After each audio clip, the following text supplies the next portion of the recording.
Bonjour et bienvenue dans une nouvelle vidéo de Mon collège avec les mains.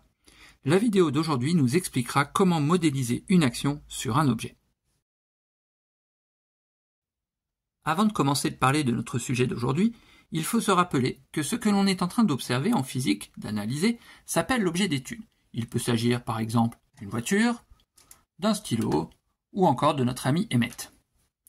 Chaque situation est vue par un observateur qui a son propre point de vue. C'est ce qui amène la relativité des mouvements.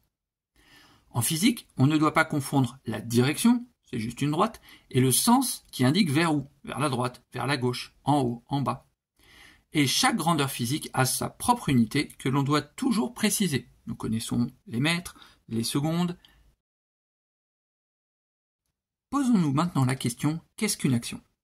Tout d'abord, il faut savoir qu'une action est toujours faite par un objet, que j'ai choisi de nommer objet A pour cette vidéo, et qui peut être mon index, le bureau, la Terre, et que cette action s'applique à un autre objet, ici l'objet B, encore une fois, un crayon, la Lune, une voiture. Ensuite, il faut se dire que cette action aura un effet sur mon objet d'étude. L'action peut déformer, mettre en mouvement, ou modifier un mouvement, ici interrompu. Enfin, il faut noter qu'il existe des actions de contact que l'on retrouve dans beaucoup de situations de notre vie courante. Pousser un objet, souffler sur un objet, tirer un objet, qui nécessitent que les deux objets se touchent. Il y a aussi les actions à distance dont l'effet se fait ressentir même sans contact entre les deux objets. C'est par exemple le cas pour un aimant qui attire vers lui un objet métallique, ou pour l'attraction que la Terre a sur les objets et qui les fait en quelque sorte tomber vers elle. Lors d'une situation d'étude, on peut lister tous les objets qui sont en interaction avec notre objet d'étude. On crée pour cela un diagramme objet-interaction. Il y a des normes à respecter. Nous allons donc prendre un exemple, la voiture du Emmett qui est en panne. On commence par mettre au centre, dans un ovale, notre objet d'étude, ici la voiture.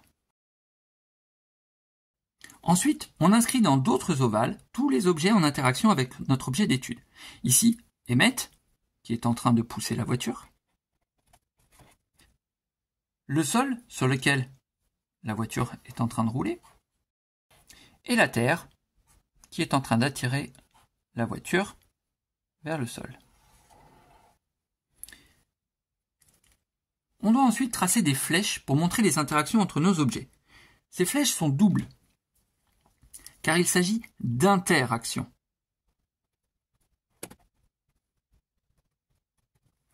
Lorsqu'Emmett pousse la voiture résiste à la poussée d'Emmett. Elle a donc, elle aussi, une action sur Emmett. Le sol retient la voiture et l'empêche de s'enfoncer vers le centre de la Terre, mais la voiture appuie tout de même sur le sol. Vous voyez qu'on utilise des traits pleins lorsqu'il s'agit d'interactions de contact et des pointillés lorsqu'il s'agit d'interactions à distance. Chaque action peut être représentée par une force sous la forme d'une flèche sur nos schémas. Cette action ayant une direction particulière, un sens particulier et une valeur particulière, notre flèche aura également une direction, ici pour la flèche violette l'horizontale, un sens vers l'avant de la voiture, et une valeur qui dépendra de la force de l'action.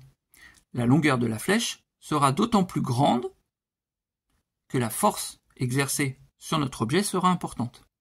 Pour les forces, la valeur s'exprime en newton, en hommage à Isaac Newton, grand physicien du XVIIe siècle, que nous symboliserons par un grand N majuscule. Une interaction et sa force associée que l'on doit connaître est la force d'interaction gravitationnelle. Il s'agit tout simplement de l'action de s'attirer que deux objets ont l'un sur l'autre. Prenons l'exemple d'un objet A et d'un objet B. Cette force sera d'autant plus grande que les objets sont lourds et qu'ils sont proches. On a donc besoin de connaître la masse de l'objet A et la masse de l'objet B, ainsi que la distance entre les deux objets. Vous notez que j'ai représenté des pointillés car c'est une interaction à distance. La formule de cette force qu'il n'y a pas besoin de connaître par cœur est celle qui est donnée sur la formule.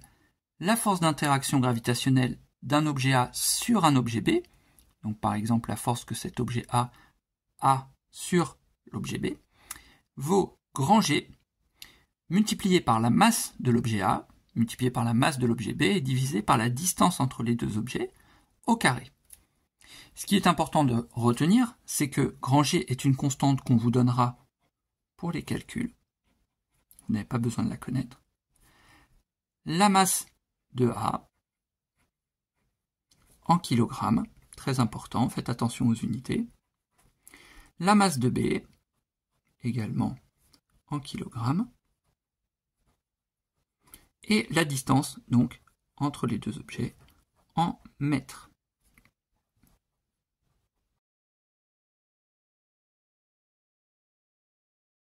Mais une utilisation plus courante et plus simple de cette interaction gravitationnelle est celle qu'il y a entre la Terre et un objet posé à sa surface. C'est ce qu'on appelle la force de pesanteur, ou plus simplement le poids.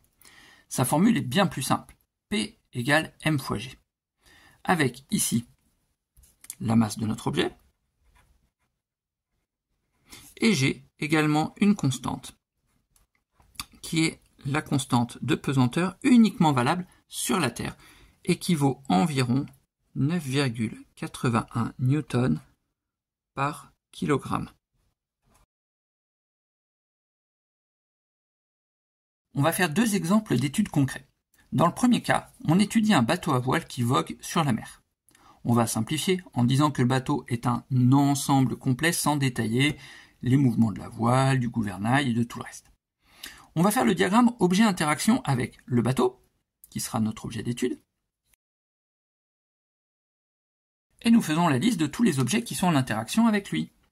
Il y a tout simplement l'eau de la mer, qui a une interaction de contact, donc une flèche pleine, double. Il y a également la Terre,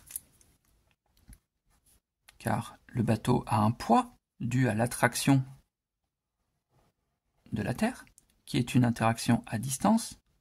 Le bateau n'est pas en contact avec le centre de la Terre qui l'attire. Et on peut ajouter, comme on voit que la voile est gonflée, que le bateau avance, l'air, donc les molécules d'air, le vent, qui sont en contact avec la voile pour le pousser. Interaction de contact, donc une double flèche pleine. Une fois qu'on a le diagramme, on peut modéliser nos actions par des flèches sur le schéma du bateau. Donc, vous avez vu que j'ai utilisé des couleurs, on va essayer de les reprendre. La force de l'eau, qui repousse le bateau pour qu'il flotte, est verticale. Elle est vers le haut, elle repousse le bateau vers le haut. Donc on va considérer qu'on peut partir du centre du bateau. La force a comme direction la verticale vers le haut. Donc, on peut représenter notre action par une flèche verticale orientée vers le haut et d'une longueur que j'ai choisie arbitrairement car je ne peux pas calculer sa valeur, mais pour la représentation ce n'est pas un problème. Ensuite, la Terre. Je sais que la Terre attire le bateau vers le centre de la Terre, vers le bas, verticalement elle aussi, donc on aura la même direction, sauf que cette fois le sens sera inversé. Et la longueur de cette flèche est en rapport avec le poids du bateau, l'attraction de la Terre vis-à-vis du bateau, que nous pourrions calculer si nous connaissions la masse du bateau. Il ne nous reste plus qu'à modéliser l'action de l'air sur la voile. Donc l'air pousse le bateau de façon horizontale vers l'avant pour que le bateau avance.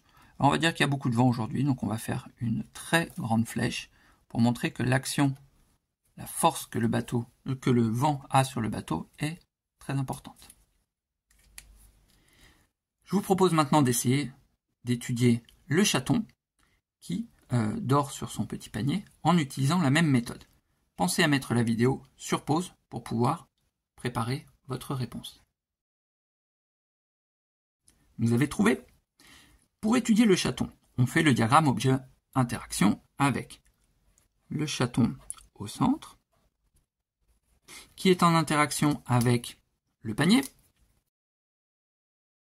Et comme il est en contact avec le panier, nous ferons une flèche double pleine. Et le chaton est, comme tous les objets à la surface de la Terre, attiré par la Terre. Il a un poids, le chaton. Donc la Terre a une interaction à distance avec notre chaton. Il n'y a que ces deux objets qui sont en interaction avec le chaton pour l'instant.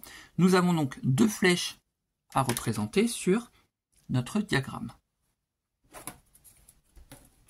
Commençons par le poids, donc la force d'interaction gravitationnelle avec la Terre. Donc on va se mettre à peu près au centre du chaton. Même chose, la force est verticale, vers le bas, et elle a une longueur qui pourrait être calculée grâce à la formule P égale mg. Maintenant, le panier retient le chaton, donc il a une action verticale, cette fois-ci vers le haut, pour éviter que le chaton ne soit attiré jusqu'au centre de la Terre. Et ce que je peux dire, c'est que la longueur de la force que le panier exerce sur mon chaton est égale à celle de son poids, de façon à ce que notre chaton soit parfaitement immobile dans son panier. Et voilà, vous êtes maintenant incollable sur cette notion, et lorsque vous devrez modéliser une action sur un objet, vous vous en sortirez haut la main.